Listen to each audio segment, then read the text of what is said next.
சித்திரை திருவிழாவை முன்னிட்டு இன்று எதிர் சேவைக்காக கள்ளழகர் அழகர் கோவிலிலிருந்து மதுரைக்கு செல்கிறார்.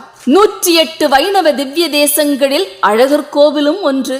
கள்ளழகர் வைகை ஆற்றில் இறங்கும் அந்த அரிய காட்சியை காண மதுரையின் மொத்த கண்களும் காத்து கொண்டிருக்கிறது. திங்கட்கிழமையன்று அதிகாலையில் 5:45 மணிக்கு தங்க வாகனத்தில் அமர்ந்து ஆண்டாள் சூடிக் கொடுத்த மாலையை சூடிக்கொண்டு கள்ளழகர் வைகை ஆற்றில் இறங்குவார். 13ஆம் தேதி தேனூர் மண்டபத்தில் சேஷ கருட வாகனத்தில் கள்ளழகர் எழுந்தருளி மண்டூக மகரிஷிக்கு சாப விமோச்சனம் கொடுப்பார். இரவு விடிய விடிய தசாவதார கோலங்களில் காட்சி தருவார். 14ஆம் தேதி பூப்பல்லக்கு விழா நடக்கும். தென் திருப்பதி என்று அழைக்கப்படும் அழகர் கோவிலிலிருந்து கள்ளழகர் இன்று புறப்படுகிறார். எதிர் சேவையின் போது கள்ளழகர் முன்பாக பல்வேறு இசைவாத்தியங்கள் முழங்க கைகளில் தீப்பந்தங்களை ஏந்திக் கொண்டு கருப்பசாமி மற்றும் அனுமன் வேடமிட்டு கள்ளழகரை வரவேற்பார்கள்.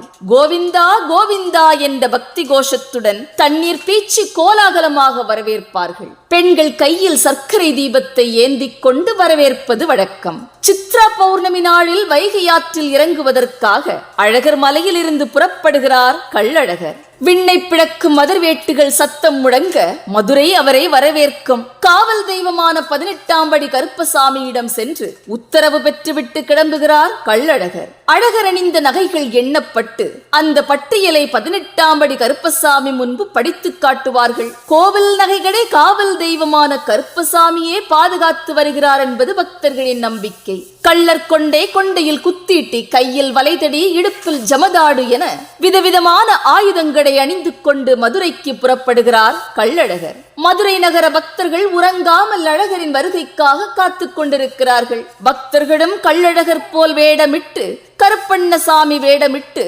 அழகரை மனம் குளிர வைப்பார்கள். தலைமை பட்டரின் கையில் எந்த வண்ண புடவை சிக்குகிறதோ அதுதான் அபிஷேகத்திற்கு பிறகு அழகருக்கு அணிவிப்பார்கள். எந்த வண்ண புடவை கட்டி ஆற்றில் இறங்குகிறாரோ அதற்கேற்பத்தான் அந்த வருடம் அமையும் என்பது பக்தர்களின் நம்பிக்கை. பச்சை பட்டு கட்டி வந்தால் நாடு செழிப்பாக இருக்கும். சிவப்பு பட்டு கட்டி வந்தால் போதிய விளைச்சல் இருக்காது. வெள்ளை கட்டி வந்தால் இடைப்பட்ட நிலையில் இருக்கும். மஞ்சள் பட்டு கட்டி வந்தால் மங்களகரமாக இருக்கும் என்பதுதான் நம்பிக்கை. இந்த செய்தியை அறிந்து கொள்வதற்காக மதுரை மக்கள் விரதமிருந்து காத்திருக்கிறார்கள்.